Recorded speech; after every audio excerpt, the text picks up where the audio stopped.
Saudara-saudari yang terkasih dalam Tuhan Yesus, selamat bertemu kembali dalam pelajaran agama Katolik untuk para calon baptis dewasa. Dalam pertemuan pertama kita telah membahas mengenai syarat-syarat yang mesti dilalui oleh para katekumen dewasa agar ia dibaptis atau diterima masuk dalam gereja Katolik. Dalam pertemuan yang kedua ini kita akan membahas mengenai sumber iman gereja Katolik. Dari mana gereja Katolik memperoleh imannya akan Allah Bapa, Allah Putra, dan Allah Roh Kudus, serta pokok-pokok iman yang lainnya. Sebelum kita membahas mengenai hal tersebut, kita mesti tahu terlebih dahulu apa itu iman dalam pandangan gereja Katolik. Iman secara umum dimengerti sebagai tanggapan manusia atas wahyu Allah. Wahyu berarti tindakan Allah yang menyingkapkan dan memberikan dirinya kepada manusia dengan cara masuk dalam sejarah hidup manusia dan melaksanakan karya penyelamatan bagi hidup manusia. Sedangkan iman berarti tindakan manusia yang memasrahkan dan mempercayakan dirinya kepada Allah yang telah menyelamatkan dia, yang menyelamatkan dirinya. Jadi ada wahyu dari pihak Allah dan ada iman dari pihak manusia. Lalu apa inti iman gereja Katolik? Kalau kita berbicara lebih luas sedikit, apa isi iman gereja Katolik? Isi iman gereja Katolik terangkum di dalam doa aku percaya. Namun pada kesempatan ini kita tidak membahas mengenai doa aku percaya. Itu nanti akan kita bahas pada pertemuan tersendiri. Kita singgung pada pertemuan ini adalah inti iman gereja Katolik. Gereja Katolik pada intinya beriman kepada Allah Tritunggal.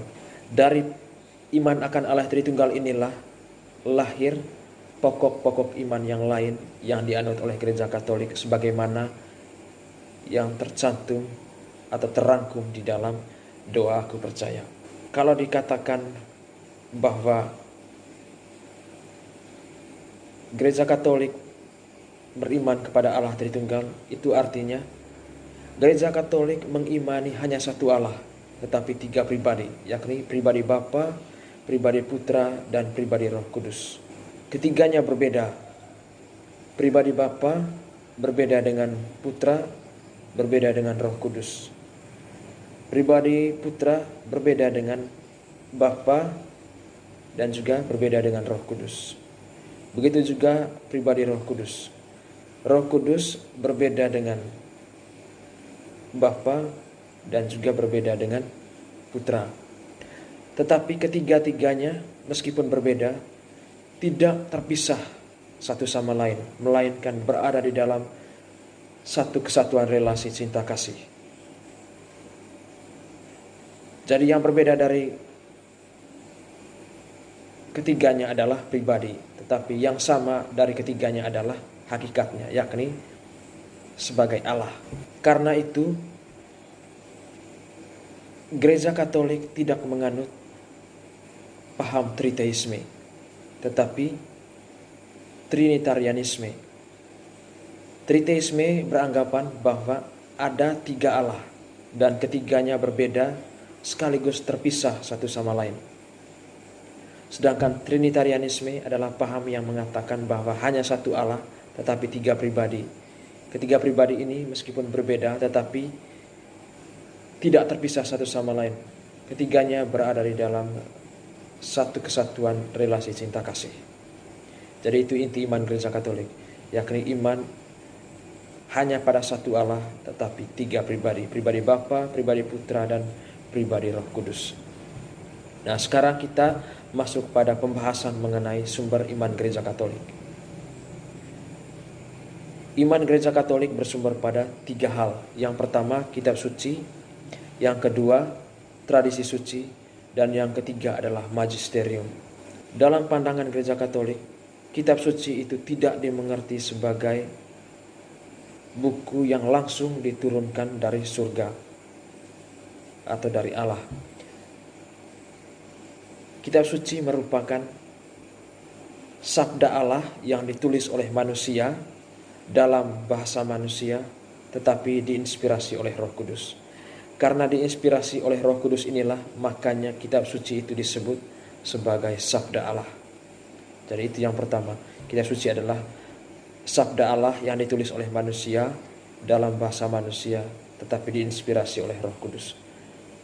Lalu yang kedua, kitab suci adalah kesaksian dan refleksi iman dari, kalau dalam perjanjian lama, kalau kitab suci perjanjian lama, refleksi, kesaksian dan refleksi iman dari umat Israel akan perjumpaan mereka dengan Allah yang menyelamatkan mereka.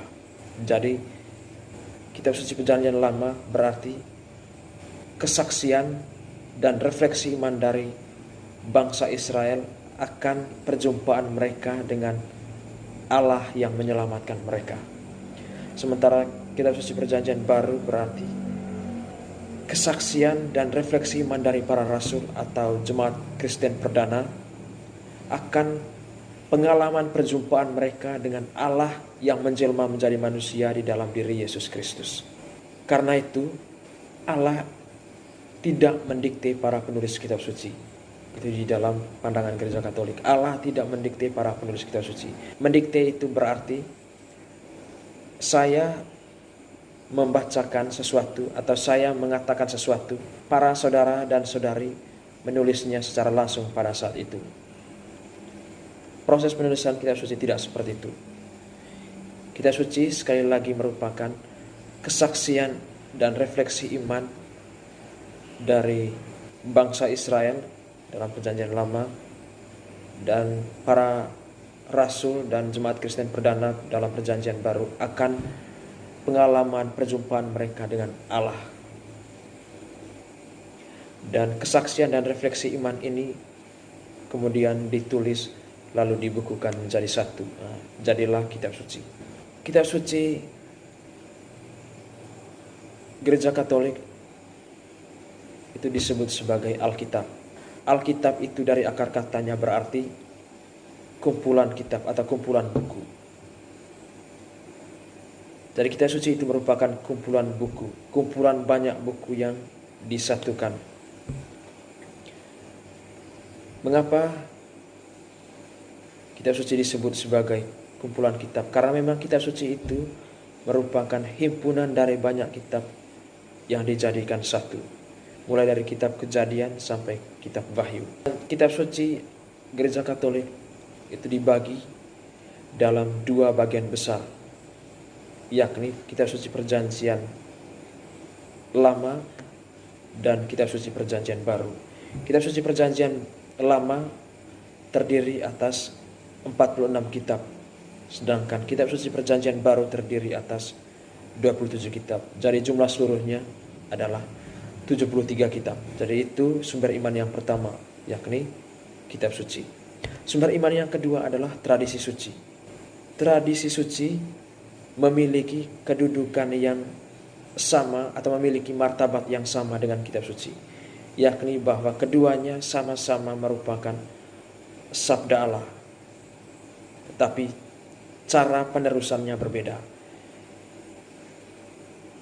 Kitab suci adalah sabda Allah yang tertulis, sedangkan tradisi adalah sabda Allah yang diteruskan oleh para rasul dan jemaat Kristen perdana secara lisan.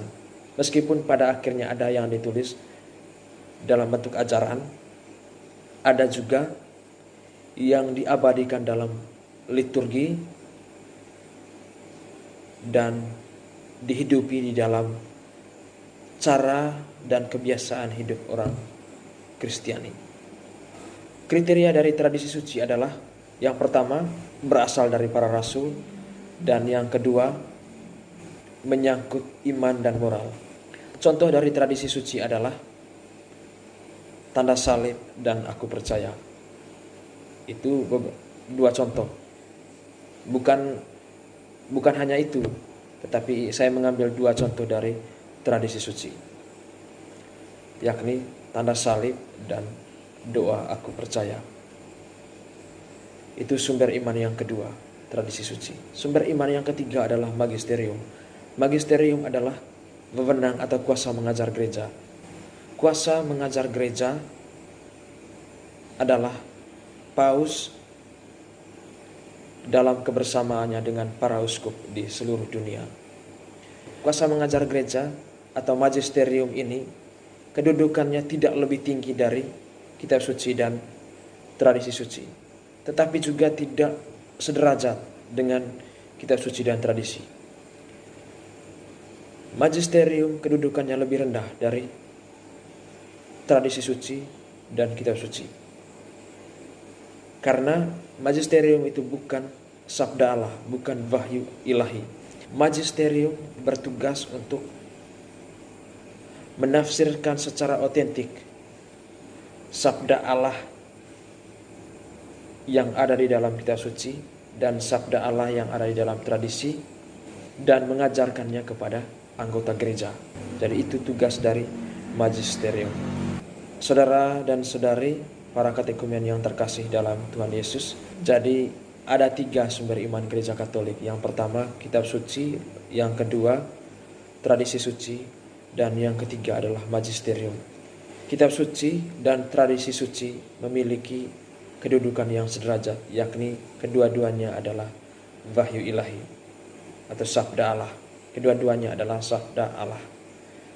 Sedangkan magisterium kedudukannya lebih rendah dari tradisi suci dan kitab suci, karena magisterium bukan merupakan sabda Allah, tetapi ia bertugas untuk menafsirkan secara otentik kitab suci dan tradisi suci, lalu mengajarkannya kepada anggota gereja. Saudara dan saudari, para katekumen yang terkasih, demikian materi yang kita bahas pada pertemuan yang kedua ini. Semoga membantu para saudara dan saudari calon baptis semuanya untuk mengenal iman Katolik. Dan bagi kita semua yang sudah dibaptis dan menjadi anggota gereja, semoga video ini membantu kita untuk memperdalam iman kita. Semoga Tuhan memberkati.